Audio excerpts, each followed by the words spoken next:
Quel plaisir. J'avais commencé à enregistrer cette vidéo et évidemment, évidemment, le micro était éteint. Donc on se retrouve aujourd'hui, bien sûr, pour parler de Elon Musk avec grand plaisir. Je vais réexpliquer ce que j'exprimais. Bon.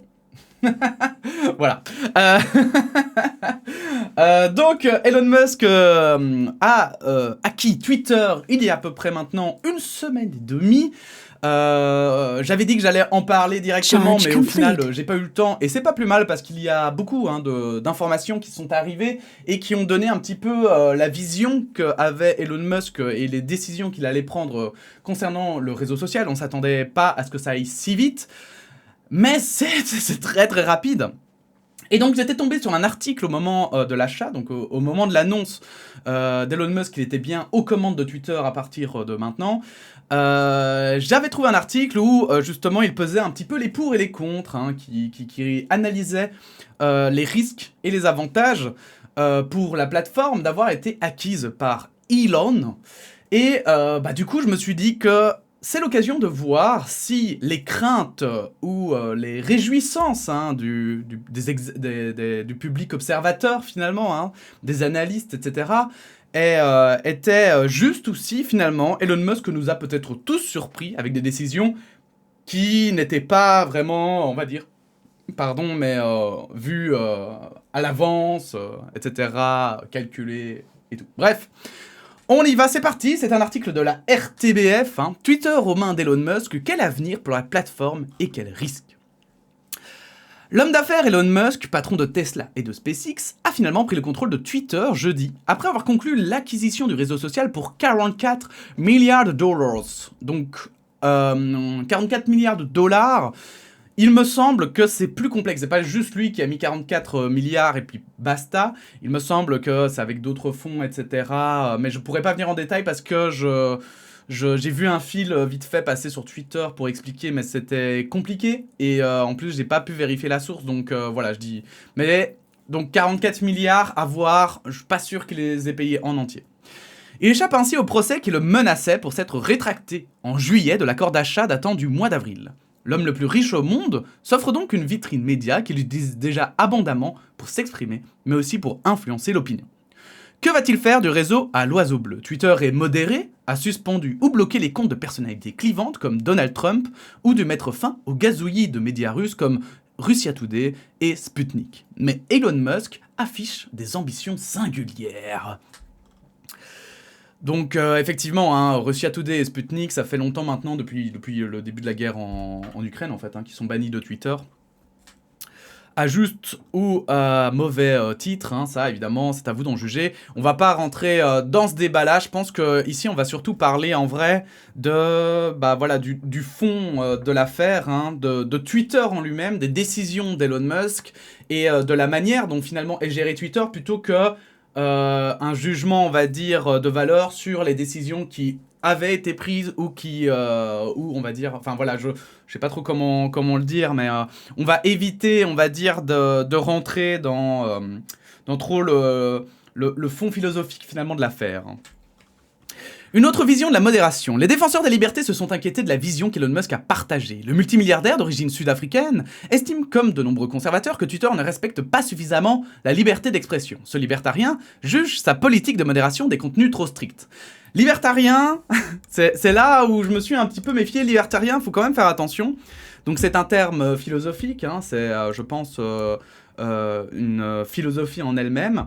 Et dans les journaux, souvent, ils utilisent un petit peu trop, ils abusent un petit peu trop des termes philosophiques pour parler de personnes, mais sans savoir le fond, finalement, de ces philosophies. Et l'exemple parfait pour ça, c'est, par exemple, anarchiste, qui, on va dire, dans le langage courant, un anarchiste, c'est quelqu'un qui veut mettre le chaos, un peu, voilà, comme on pourrait traiter le Joker dans Batman comme un anarchiste qui veut juste tout détruire, qui veut juste détruire tout ordre dans le monde. Alors qu'en réalité, la philosophie anarchiste est bien plus profonde et compliquée que ça. C'est pas juste on fout le dawa et puis basta, c'est bien plus pensé, il y a différents courants, etc. Donc libertarien, à voir, je ne sais pas, hein, je ne connais pas vraiment ce courant philosophique, donc c'est pour ça que je m'évite d'en parler. Mais disons que je reste prudent quand même à pas trop affilier Elon Musk à des choses qu'il ne serait peut-être pas. Donc, voilà.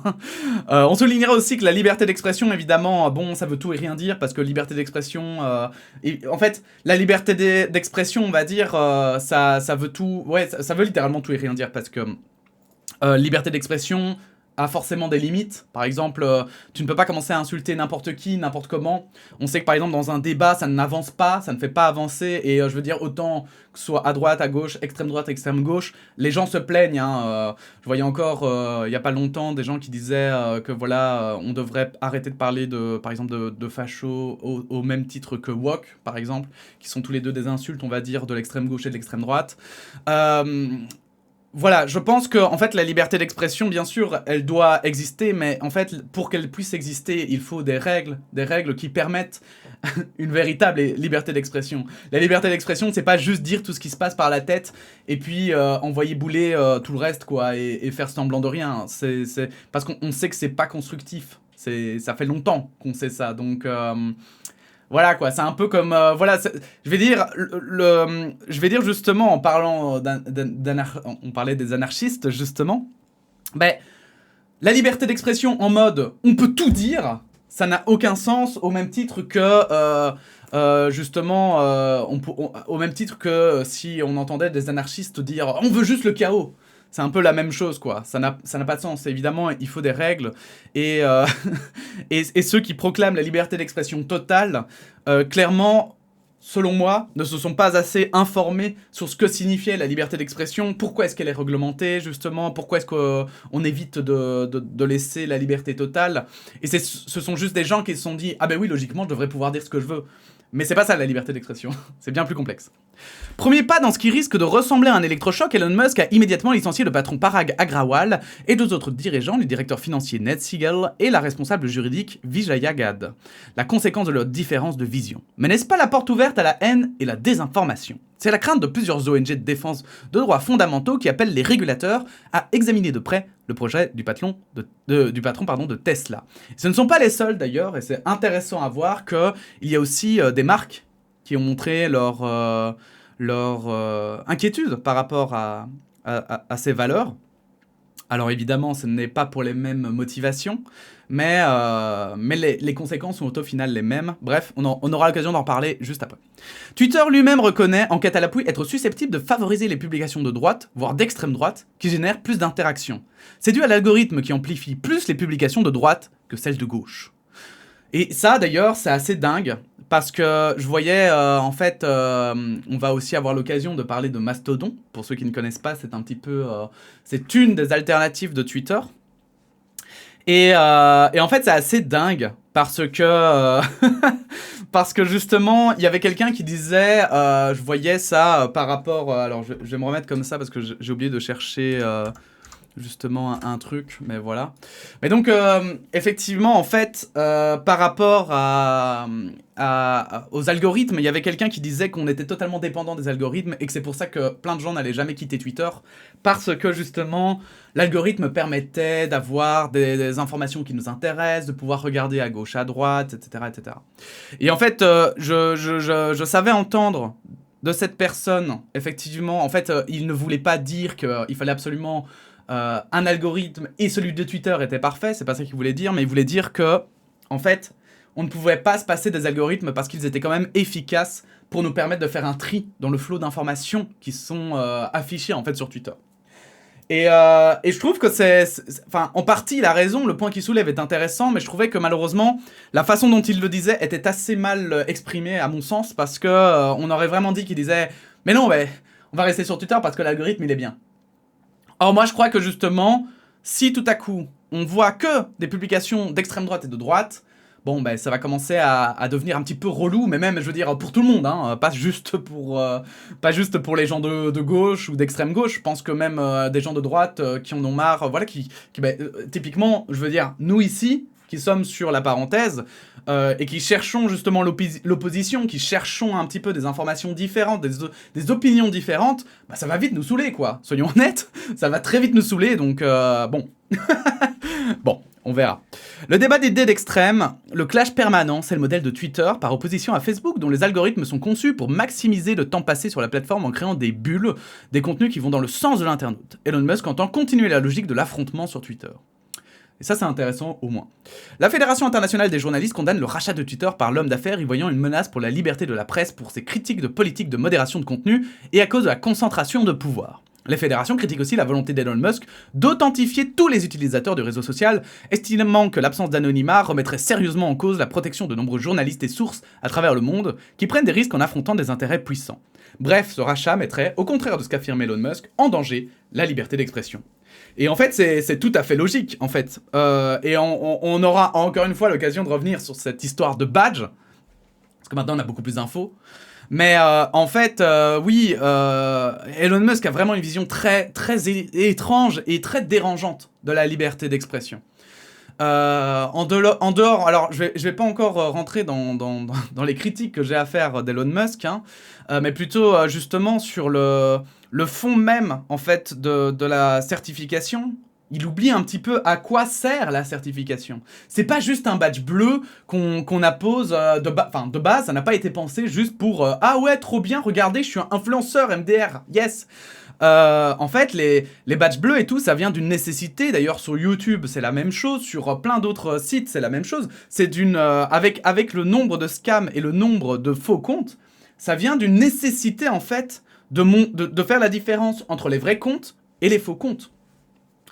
Et typiquement, ben voilà, hein, comme on pouvait voir, vous souvenez-vous, par exemple sur Instagram, c'était la mode, ça l'est toujours je crois encore, mais des faux concours là. Ah salut, je suis Squeezie et je fais un concours pour gagner un iPhone 64.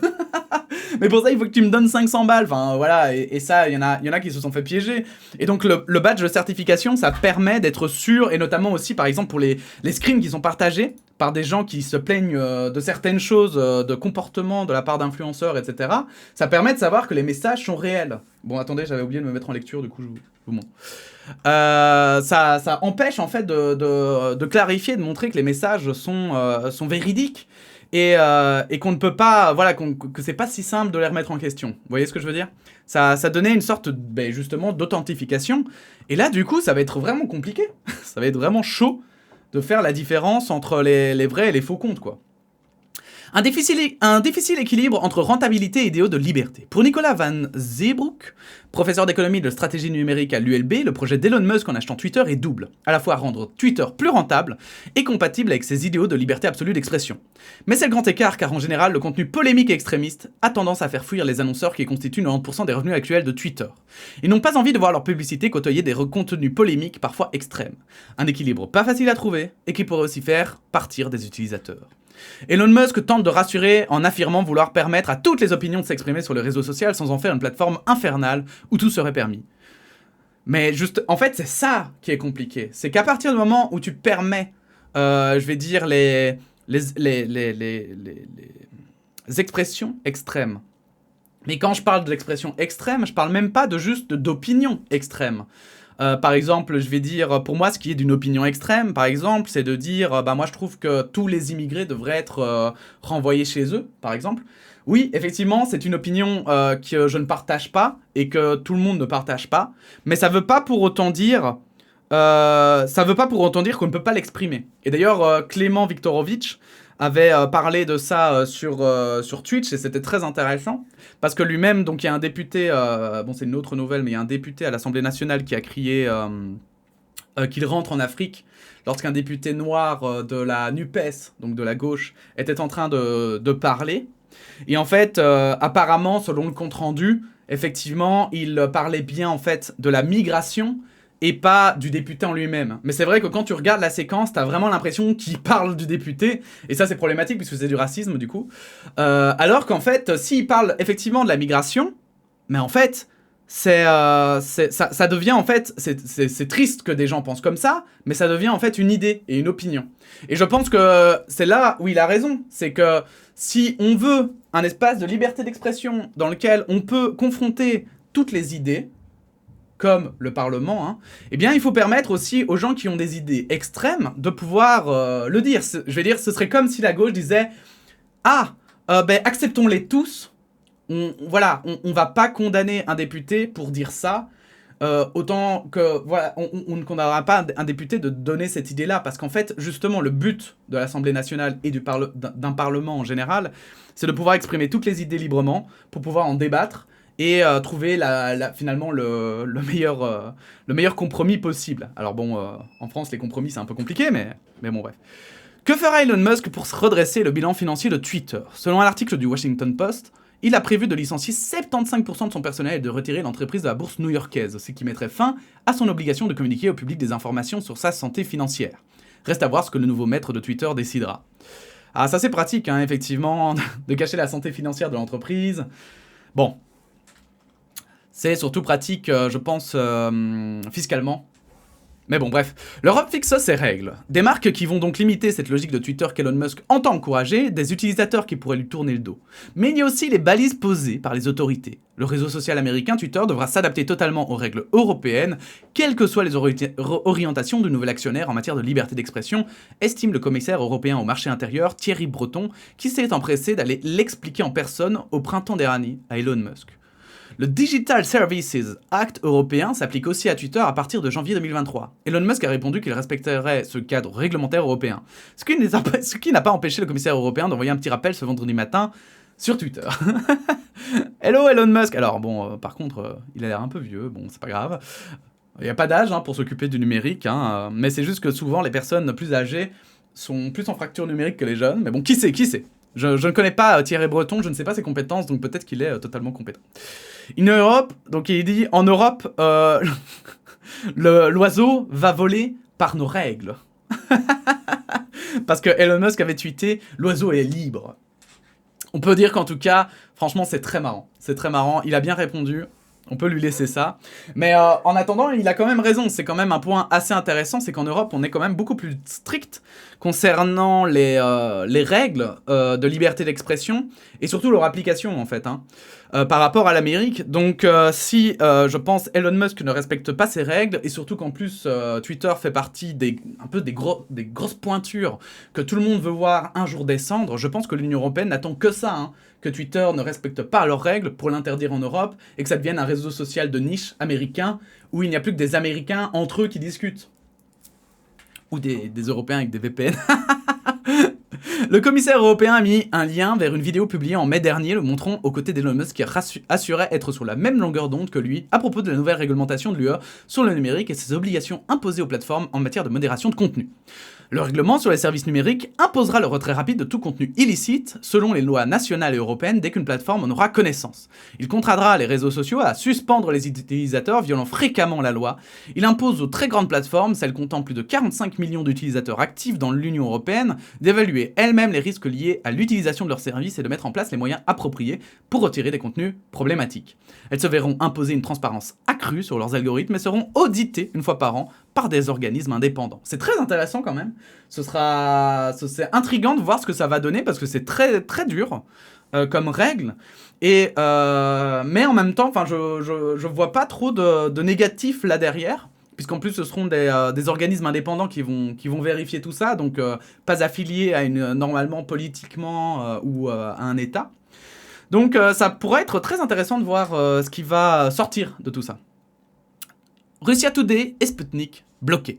Une des conséquences de ces exigences légales européennes sera par exemple le maintien du blocage des comptes de médias russes Russia Today et Sputnik dans l'Union européenne, conséquence d'une interdiction décidée par les États membres. Ces deux médias sont accusés d'être des instruments de désinformation de Moscou dans sa guerre contre l'Ukraine, selon la décision des États membres. Et les contenus de Sputnik et des chaînes de Russia Today en anglais, allemand, français et espagnol ne pourront pas non plus, à l'avenir, être diffusés sur Internet.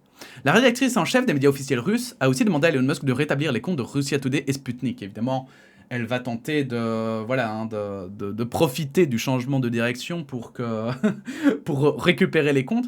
Alors moi, je vais être franc, je vais quand même donner mon avis là-dessus. Hein. Donc en Belgique, dans la moitié de la Belgique, l'extrême droite n'a pas le droit de parole dans les médias, par exemple.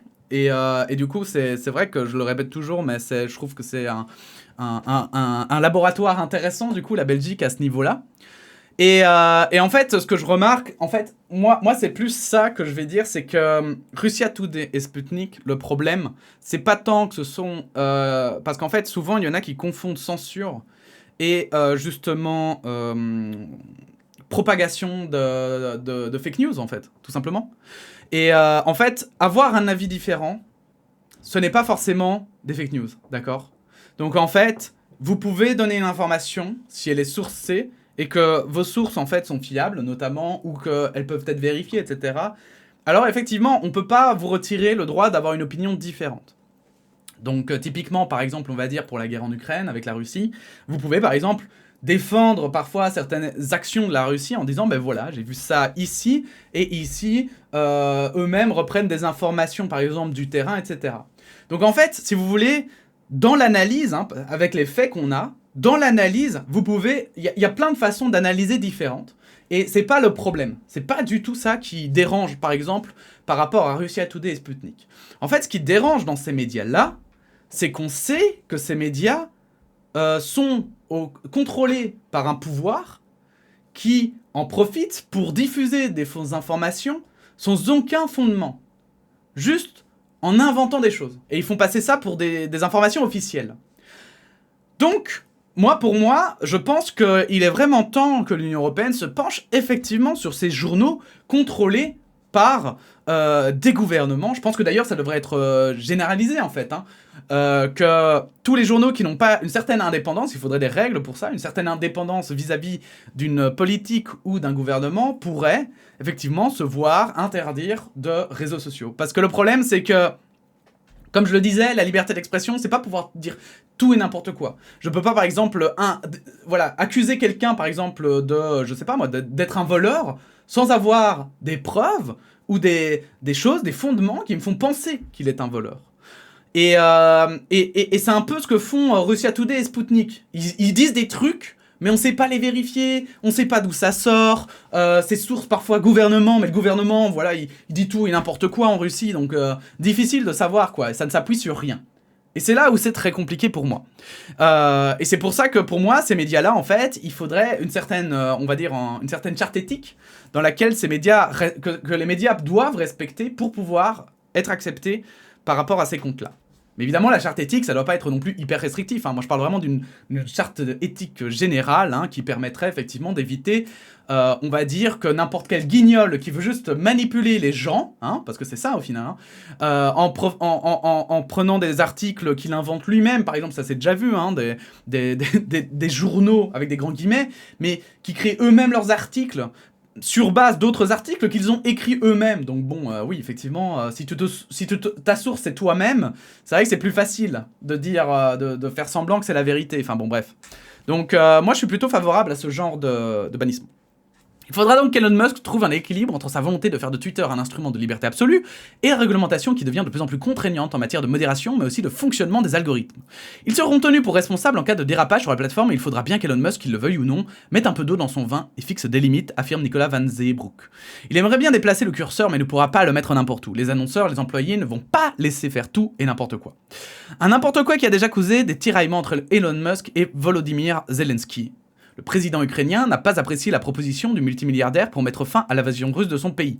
La Crimée à la Russie, des nouveaux référendums sous contrôle des Nations Unies pour les 4 régions annexées et un statut de neutralité pour Kiev, sans espoir d'intégrer l'OTAN, des idées parfaitement inadmissibles aux yeux des Ukrainiens. Et ça, je vais pas vous mentir, mais ça m'a paru complètement dingue.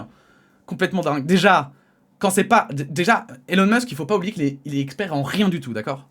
Donc déjà, quand t'es pas expert, que tu t'informes comme moi, on peut donner son avis, bien sûr. On peut donner son avis. Mais on peut pas commencer à faire passer ça comme une solution et que finalement, voilà. Il y a un côté très mégalo, et ce n'est que le début de ce côté-là. Vous allez voir qu'il y a beaucoup de choses qui étayent cette opinion. Mais il y a un côté vraiment mégalo à Elon Musk et j'aime pas du tout ça. Parce qu'on peut pas, voilà, on peut pas à soi, tout seul, penser avoir la solution à une situation aussi complexe. D'accord ? Je veux dire, quelle que soit votre opinion, hein, quelle que soit, je veux dire, que vous soyez pro, ce que vous voulez, ça m'est égal. Charge complete. Pardon, ça c'est mon casque. Ça m'est égal. Je pense qu'il y a un moment donné où, non, il faut accepter la complexité parfois de certaines situations. Et là, pour le coup, non, la guerre en Ukraine ne se réglera pas juste avec une bonne idée, où il y en a plein des bonnes idées, il y en a plein des mauvaises et pourries, et celle-ci, très honnêtement, fait partie des mauvaises, puisqu'elle ne tient pas compte, notamment des volontés et des libertés, parce que lui, voilà, Elon Musk, c'est très marrant, lui qui tient tant à la liberté d'expression, finalement, et qui est américain, conservateur, et qui est donc très proche de cette Amérique libre, et libre de faire ce qu'elle veut. Elle refuse à l'Ukraine son choix de démocratie. Elle refuse au peuple aussi, voilà, parce qu'il dit un référendum des Nations Unies. Alors c'est très mignon. Et en fait, c'est possible. Hein. Les Russes auraient pu le faire. Hein. Ils n'ont pas voulu le faire. C'est très différent. Donc voilà, c'est un peu facile de proposer des solutions qui n'en sont pas. Volodymyr Zelensky avait répondu par un tweet sarcastique, un sondage sur Twitter demandant quel Elon Musk aimez-vous le plus, celui qui soutient l'Ukraine ou celui qui soutient la Russie. Très drôle. Il faut rappeler qu'au début de la guerre, il est très fort Volodymyr Zelensky en communication, hein, c'est pour ça que je dis très drôle. Hein. Il faut rappeler qu'au début de la guerre, en mars, Elon Musk est venu en aide à l'Ukraine. Sa société SpaceX a partagé son système satellite Starlink qui permet de fournir un accès internet aux zones non couvertes. Mais en avril, Elon Musk avait déclaré qu'en tant qu'absolutiste de la liberté d'expression, Starlink ne bloquerait pas les médias d'État russes qui diffusent la propagande sur la guerre en Ukraine. Trump sur Truth. Aux États-Unis, où se déroulent dans 11 jours les élections parlementaires de mi-mandat, le rôle de Twitter est aussi questionné dans la politique. L'ex-président américain Donald Trump a été banni du réseau. Twitter avait supprimé le 8 janvier 2021 le compte de Donald Trump, suivi par près de 89 millions d'abonnés auxquels il s'adressait tous les jours, estimant qu'il existait un risque d'incitation à la violence. 2 jours auparavant, des milliers de partisans du milliardaire républicain avaient violemment attaqué le Capitole à Washington pour empêcher les élus de certifier la victoire du démocrate Joe Biden à la présidentielle. Et il faut savoir que c'est toujours en cours de jugement, ça, hein. Il y a beaucoup de liens qui sont faits entre Donald Trump et cette attaque du Capitole. Il aurait quand même vachement encouragé ses partisans à le faire. Elon Musk a déjà annoncé qu'il rouvrirait la porte à un retour de Donald Trump, mais jusqu'à présent, à un fake près, celui-ci exclut de revenir sur Twitter malgré le rachat du réseau social par Elon Musk. « Je ne vais pas sur Twitter, je reste sur Truth », déclarait-il à Fox News en référence à la plateforme Truth Social qu'il a lancée en février et présentée comme une alternative à Facebook, Twitter et YouTube, et où toutes les théories conspirationnistes sont les bienvenues. Les antivax et autres covido-sceptiques trépignent aussi de retrouver cette caisse de résonance. L'ancien président américain s'est réjoui ce vendredi que Twitter soit entre de bonnes mains. Twitter ne sera plus dirigé par les fous de la gauche radicale qui détestent véritablement notre pays, a-t-il déclaré sur Truth sans préciser qu'il comptait retourner sur Twitter. Mais c'est quand même... Moi, ça me tue parce que on parle... Voilà, hein, mais surtout en Amérique. Hein. En Amérique, ils ont très peur. Ils ont encore plus peur qu'en Europe. On va dire de la gauche tout court, hein, puisqu'en Amérique, tête de gauche radicale en fait, et ça commence petit à petit et je trouve ça très inquiétant. Et si vous êtes de droite, vous devriez aussi trouver ça très inquiétant, parce que ça se referme de plus, le débat se referme de plus en plus, on écarte de plus en plus la gauche, comme si c'était la peste, et qu'il fallait absolument pas discuter avec elle, alors qu'en réalité, les gars, l'extrême gauche, je crois que vous vous rendez pas compte de ce que c'est. Je veux dire, même dans l'imaginaire collectif de ce que c'est que le communisme, rappelez-vous. Je veux dire, on n'entend pas sur les réseaux sociaux des gens dire « Oui, moi je pense que toutes les sociétés devraient appartenir à l'État, que l'argent devrait être remplacé par des bons pour pouvoir se nourrir et que l'État devrait fournir à toutes les personnes. » Non, enfin, je sais pas, il y a personne qui... Enfin, moi je ne vois en tout cas personne, et je suis des gens de gauche et d'extrême gauche, et je ne vois personne parler comme ça. Et vraiment, genre, je trouve ça dingue parce qu'aujourd'hui, tout ce qui n'est pas de droite est considéré comme de l'extrême gauche, et ça tue entièrement le débat. On ne peut plus parler de rien, on ne peut plus questionner de rien, et comme je le disais, voilà. Autant, il faut accepter la liberté de certains de pouvoir dire que tous les immigrés doivent être ramenés chez eux, hein, mais il faut aussi accepter, en fait, la liberté de la gauche de questionner, par exemple, notre rapport avec justement ces immigrés, notre rapport aussi avec par exemple le terrorisme, qu'est-ce que ça dit de notre société, comment est-ce qu'on doit la traiter, comment est-ce que c'est voilà, parce que il faut bien avoir conscience que tous les buter c'est une solution, mais il y a d'autres solutions aussi qui existent et qui sont moins violentes, et c'est le rôle en fait, c'est le rôle d'un parti politique tout court, de questionner le monde et d'essayer de trouver d'autres solutions que celles qui sont édictées. Et pour moi, c'est vraiment très grave comme ça, d'écarter la gauche totalement en la traitant d'extrême gauche dès que ça ne va pas dans son sens. Pour moi, c'est très très grave et c'est en train de littéralement glisser très dangereusement vers justement des opinions de plus en plus extrêmes et surtout du côté de la droite aussi. Votre iPhone. Mais tais-toi, toi. Désolé, je crois que Siri veut discuter avec nous. Pour les annonceurs, en tout cas, le retour de Trump sur Twitter serait une ligne à ne pas franchir. Certains l'ont fait savoir, d'autres restent dans l'expectative, explique Politico. Projet X, le rêve de l'application universelle. L'avenir de Twitter passera donc par une mue encore incertaine. Entre retour à la rentabilité, donc respect de la volonté des annonceurs, maintien de son public et cadre réglementaire, mais demander de mettre de l'eau dans son vin à un homme comme Elon Musk, est-ce possible ? L'homme de Tesla et de SpaceX a toujours un projet d'avance, dont celui baptisé X, de créer une Everything App, une plateforme gérant un peu, à la façon de WeChat, une myriade de fonctionnalités. Alors quel avenir pour Twitter ? Devenir cette application universelle ? Ou se faire évincer au profit d'une autre plateforme qu'Elon Musk pourrait créer ? Voici ce qu'en pense Nicolas Van Zeebroek. Cela me semble assez peu probable qu'Elon Musk veuille faire disparaître entièrement Twitter pour une raison assez simple et très pragmatique. C'est un instrument qu'il utilise lui-même énormément, parfois pour influencer les marchés, influencer les cours de Tesla, des crypto-monnaies. Je ne le vois pas casser ce jouet-là. Par contre, il est possible qu'il revienne à ses premières amours, à la façon de PayPal qu'il a aidé à façonner comme WeChat, où on peut discuter, consommer des contenus médias, réserver un restaurant, régler ses dépenses. Elon Musk a évoqué ce projet X de faire de Twitter un outil couteau suisse comme celui-là, ce qui lui permettra de diversifier ses sources de revenus. Elon Musk est donc devant un choix qui passera tout milliardaire qu'il est par la nécessité de mettre fin aux pertes qui se chiffrent en millions de dollars, 270 millions l'an dernier. Il assure qu'il n'a pas engagé le rachat parce que c'était facile ou pour se faire de l'argent, mais pour essayer d'aider l'humanité. Ça va la tête ? Mais au-delà de ce rachat, c'est aussi à assurer le rayonnement d'un mogul comme Jeff Bezos avec le Washington Post, soucieux d'influencer l'opinion. Les prochaines élections de mi-mandat aux États-Unis et le second tour de la présidentielle brésilienne ce week-end seront les épreuves du feu. D'ailleurs, les élections brésiliennes, j'en ai pas parlé, mais c'est Lula qui est passé, donc le candidat de gauche. Alors, mogul, moi je connais pas mogul. Mogul.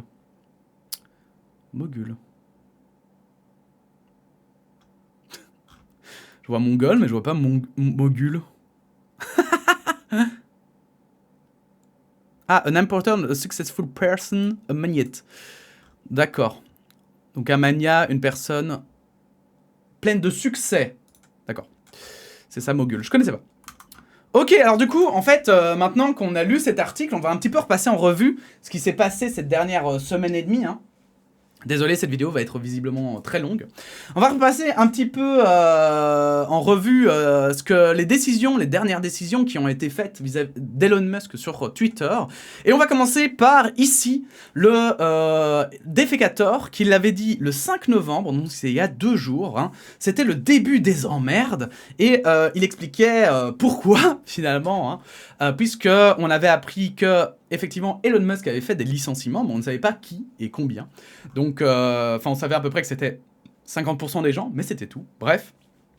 Lisons. À propos des licenciements massifs en cours chez Twitter, le responsable de la sécurité donne des infos concernant les équipes de modération. Elles seraient impactées à hauteur de 15%. Il nous resterait donc environ 2000 modérateurs pour 238 millions de comptes actifs pour mémoire. Rappelons-nous que déjà, tout le monde se plaignait de la modération sur Twitter. C'est un métier très difficile, qui tourne beaucoup. Et du coup, si tu enlèves des personnes, alors que déjà ils demandaient d'être rajoutés, ça promet. Pour celles et ceux que ça intéresse, j'avais évoqué le sujet de la modération de Twitter dans ma vidéo interactive du printemps, puisque jamais il est bon de renforcer ses compétences pour trier soi-même le vrai du fake sur les réseaux sociaux. Et c'est vrai, et je vous invite aussi à aller regarder les vidéos tout court de Defecator qui sont exceptionnelles en fait. L'équipe droits de l'homme de Twitter a été entièrement licenciée. Donc finito pipo, on ne se préoccupe plus des droits de l'homme sur Twitter, on s'en bat la race, parce que ça va là, les droits de l'homme, c'est mignon, mais c'est pas très utile, surtout quand on est manager Je rigole, pardon, excusez-moi. On a le droit de rigoler un petit peu. L'équipe chargée de l'éthique, la transparence et la responsabilité du machine learning chez Twitter est également licenciée. Bah oui, on s'en fout. On fait une machine. Mais qu'est-ce qu'on s'en fout de la manière dont elle peut penser, etc. Bah non, ça on s'en fout. C'est bon. Hein. Si elle devient nazie, elle deviendra nazie, puis voilà. Hein. C'est vraiment un truc de fou. Donc ça, c'était le début. Et vous allez voir, donc là, on va regarder des tweets de Little Think Tank, hein, qui a donné pas mal de nouvelles sur Twitter et les avancées d'Elon Musk. Et bordel de merde, qu'est-ce que ça part en vrille. Comme promis par Elon Musk, une mise à jour majeure de Twitter est en cours de déploiement. Certains utilisateurs peuvent dès à présent souscrire à Twitter Blue pour 7,99$ par mois. Ils pourront alors bénéficier du badge bleu, comme les célébrités. Alors, comment dire que, selon moi, c'est une idée vraiment à chier, vraiment. Dans le sens où, comme je le disais, donc, effectivement, le problème, c'est du badge bleu. Hein. C'est que, outre l'aspect qu'il y en a beaucoup qui essayent de se battre pour avoir l'assertif, parce que, effectivement, ça permet d'avoir des avantages et tout sur Twitter, d'accord. Mais surtout, en fait, ça sert à authentifier des comptes gouvernementaux, des comptes de célébrités, de personnalités. Bref, ça n'a aucun sens de le mettre payant pour que n'importe qui puisse avoir accès au badge, en fait. Ça n'a aucun sens. Ce badge ne va littéralement plus rien vouloir dire. Ça voudra juste dire que tu dépenses 8$. Point. C'est tout. Ça n'a... Enfin, franchement, hein, je trouve que ça n'a aucun sens. Vraiment. Je ne comprends pas la logique. Je ne comprends pas que quelqu'un puisse se dire « Mais oui, ça, c'est vraiment le futur, quoi. » Faire payer les gens pour avoir un V bleu à côté de leur nom. Waouh! Incroyable! Et en fait, je vois même pas, du coup, même les célébrités, etc. Alors peut-être il y en a qui vont se laisser berner, mais même les célébrités, je vois pas pourquoi ils payeraient, en fait, pour avoir ce badge.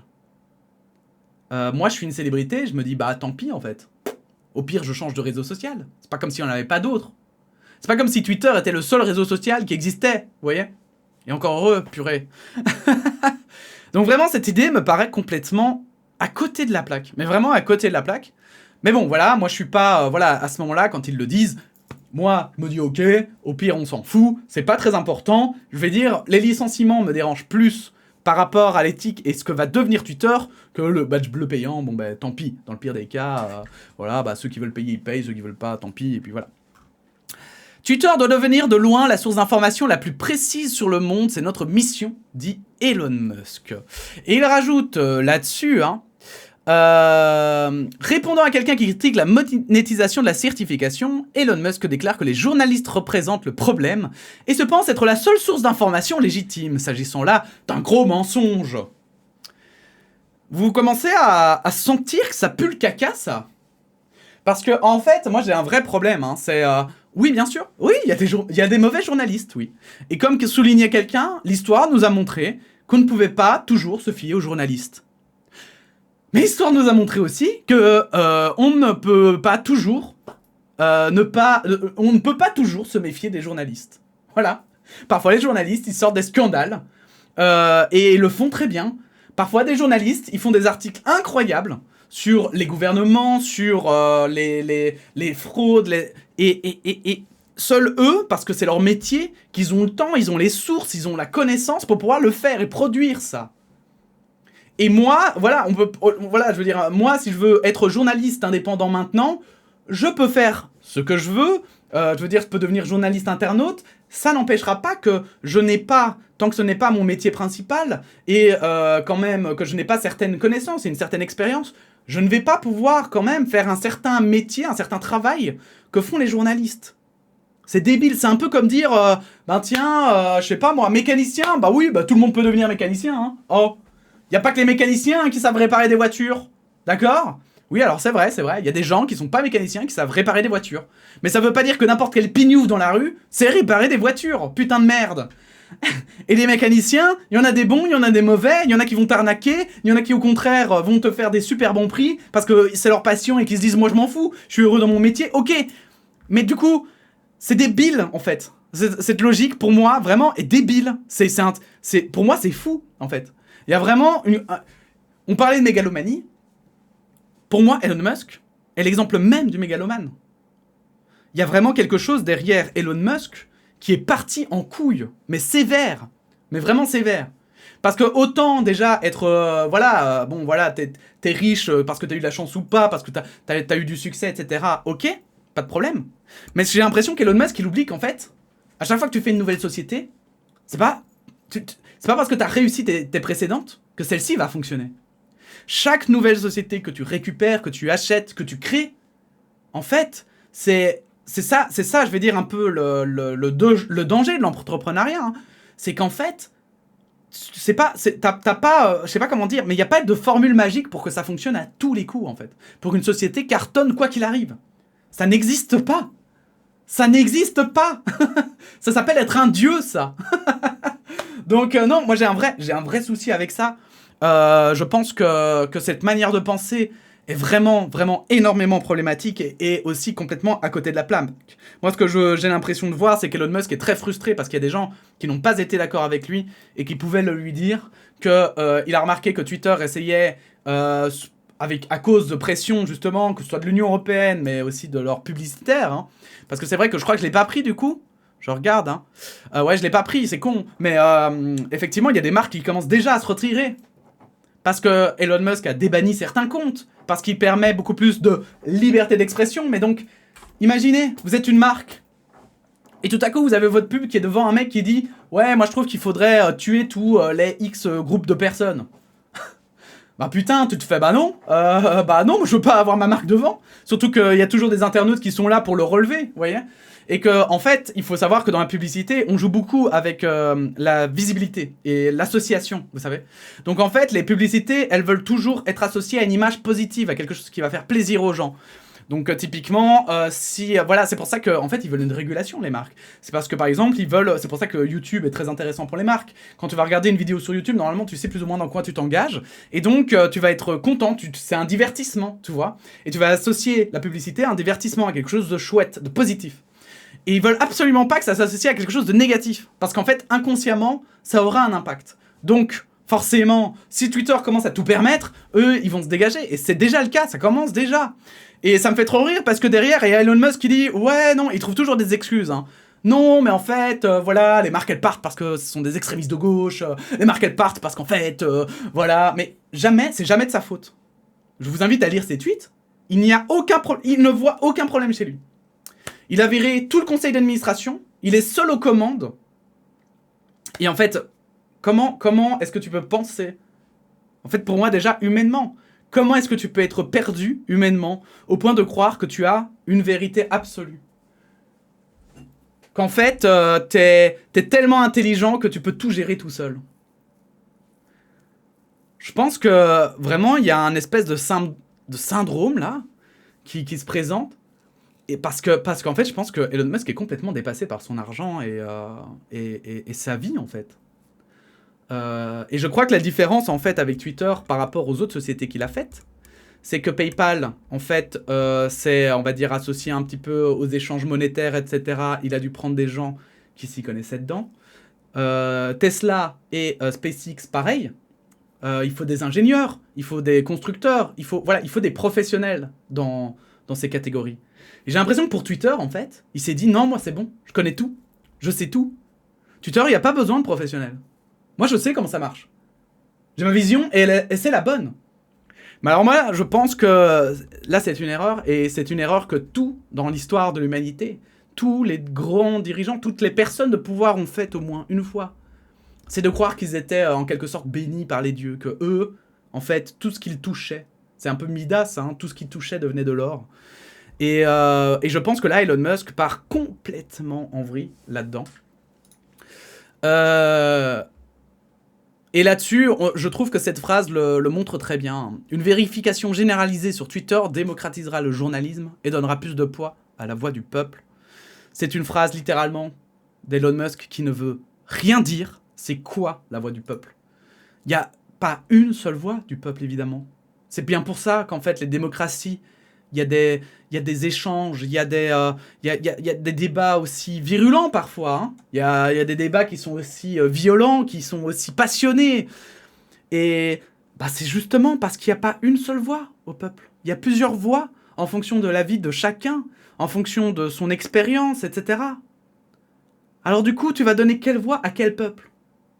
Et si, en fait, les études disent vrai, et qu'effectivement, c'est plutôt la voix à la droite et à l'extrême droite que tu vas donner, gros, c'est pas la voix du peuple, c'est la voix à une partie du peuple.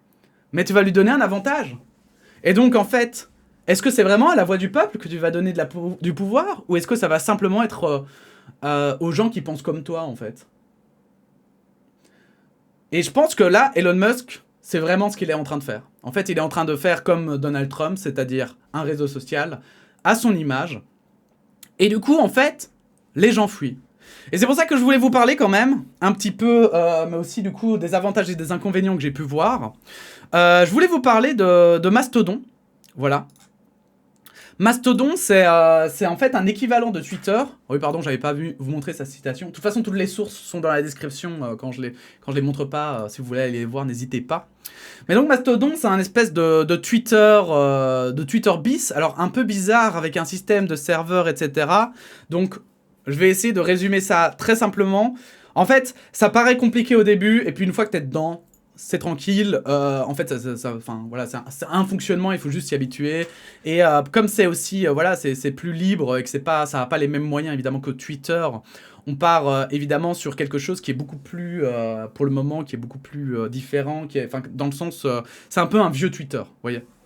Donc, en fait, quand vous allez vous inscrire, vous devez vous inscrire sur un serveur, parce qu'en fait, ils n'ont pas un serveur pour tout leur réseau social, ils ont plein de serveurs. Moi, je peux créer un serveur, par exemple, qui vont chacun avoir leurs règles. Alors moi, je me suis mis sur un serveur de jeux vidéo avec mon compte Tibul, mais évidemment, voilà, si par exemple j'ai un serveur plus politique pour la parenthèse, j'irai sur un serveur où on peut parler de politique, débattre, etc., par exemple, parce que peut-être que les règles de modération sont différentes, etc.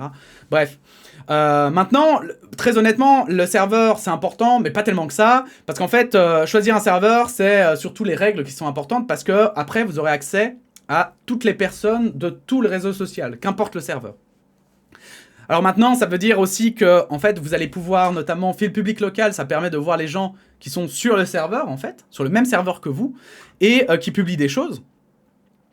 Et c'est finalement, en fait, c'est juste ça, c'est que, en fait, quand vous allez aller sur fil public global, ben voilà, il y aura un peu de tout. Vous ne pouvez pas choisir, par exemple, de suivre qu'un seul, enfin voilà, un certain nombre de serveurs parce que vous dites, ah ben là, c'est là où se passent les choses. Non, c'est un peu l'algorithme, entre guillemets, qui va te montrer des choses un peu aléatoires en fonction de ce que toi, tu as vu, etc. Et puis YOLO, quoi. Puis YOLO, et puis on verra bien, quoi. Donc ça, c'est un peu mastodonte. Alors franchement, enfin, Mastodon, pardon, c'est Mastodon. Franchement, voilà, moi j'ai vu des gens qui s'en plaignaient, qui disaient que c'était mal foutu et tout. Alors ouais, je suis d'accord que c'est pas non plus la dinguerie du siècle, hein, on va pas se mentir. C'est pas, voilà, je suis pas en mode, oh putain, mais c'est tellement mieux que Twitter. Non, c'est différent, et en fait, on évite Elon Musk par rapport à Twitter. Mais voilà, c'est pas non plus voilà, moi je trouve que voilà, c'est pas non plus compliqué, il y a pas de problème, quoi. C'est juste d'autres habitudes, et j'ai un peu l'impression que les gens pleurent un peu parce que c'est des habitudes différentes. Cependant, il y a quand même des choses importantes à savoir. Et notamment en termes de cybersécurité, puisqu'en fait, du coup, ce sont des serveurs hein, qui sont là et qui sont gérés par des personnes, donc soit par des sites internet, par des sociétés, etc. Mais ça peut être aussi des particuliers parfois. Et ce qu'il faut savoir, c'est qu'en fait, donc ici, on peut s'envoyer des MP en quelque sorte. Donc en fait, c'est au lieu d'envoyer un tweet public, t'envoies un tweet privé et que seule une personne peut voir. C'est un peu particulier. Et le truc, c'est qu'en fait, effectivement, le seul, pour moi, problème qu'il y a maintenant, c'est que, pour le moment, les personnes qui font le serveur ont accès au mot de passe et à tous les messages que tu envoies, donc même les privés. Donc du coup, ça pose un problème de question, voilà, si vous vous inscrivez sur Mastodon, faites bien attention à pas mettre un mot de passe que vous utilisez partout. Voilà, moi j'utilise par exemple Dashlane, donc ça me permet de sauvegarder mes mots de passe et tout, vous pouvez utiliser un truc du style. Mais voilà, faites bien attention quand même, quand vous inscrivez, effectivement, à pas... alors, moi je sais pas, voilà, vous savez pas qui est derrière, c'est fort probable, voilà, pour le moment, j'ai cru voir que les serveurs avaient l'air d'être des trucs un peu généralisés. Mais on sait jamais que vous ayez des gens malveillants derrière et qu'après ils essayent votre mot de passe un petit peu partout. Donc ça, c'est un peu le côté négatif. Et puis ils ont accès à tous vos messages. Donc voilà, il y a quelqu'un qui disait typiquement, n'envoyez pas des photos de personnes, de vous ou de votre, voilà, hein, de votre sexe par, par message privé sur Mastodon. Préférez plutôt alors d'autres signals ou quoi. Parce que là, on pourra les voir et les screenshots. D'ailleurs, pas d'informations du coup non plus sensibles. Sinon, vous risquez aussi de les voir exposés si vous faites affaire à des gens malveillants. Cependant, voilà, à part ça, ça semble être franchement une option pas dégueulasse pour remplacer Twitter, puisque ça marche littéralement comme l'ancien Twitter. Et en plus, voilà, c'est créé de base par des Allemands qui sont du coup très à cheval contre donc ils sont très à cheval justement sur, on va dire, une liberté d'expression, mais régularisée, quoi. Donc en suivant les règles internationales. Même si, évidemment, c'est en fonction aussi, voilà, si vous voulez, la modération dépend de chaque serveur. Donc peut-être que des serveurs laisseront moins de modération et d'autres plus. Ça, c'est à voir. Mais bon, bref, moi je trouve que c'est intéressant à voir comment ça va évoluer parce qu'ils ont gagné énormément d'utilisateurs dernièrement. Ils en sont à combien, je crois? C'était combien? 80 000 ou 800 000 par jour? Je sais plus. Mais c'était un chiffre déjà immense pour eux. J'avais vu un tweet, mais je crois que je l'avais liké d'ailleurs. On va regarder. Ah non, c'est pas ça, ça se met paramètres. Favoris, là. Voilà, j'étais tombé sur ce graphique, regardez ça, voilà, donc c'est 80 000, pas 800 000, j'ai rajouté un zéro, c'était 80 000 par jour à un moment donné, et donc ça augmente énormément, donc c'est assez intéressant, bref, n'hésitez pas à aller checker si vous en avez marre de Twitter, ça peut être une option comme une autre, à voir. Bref, on a fait un petit peu le tour, désolé, c'est 50 minutes de vidéo, j'espère que ça vous fera plaisir en tout cas. N'hésitez pas à donner votre opinion en commentaire. Si vous me cherchez sur Mastodon, en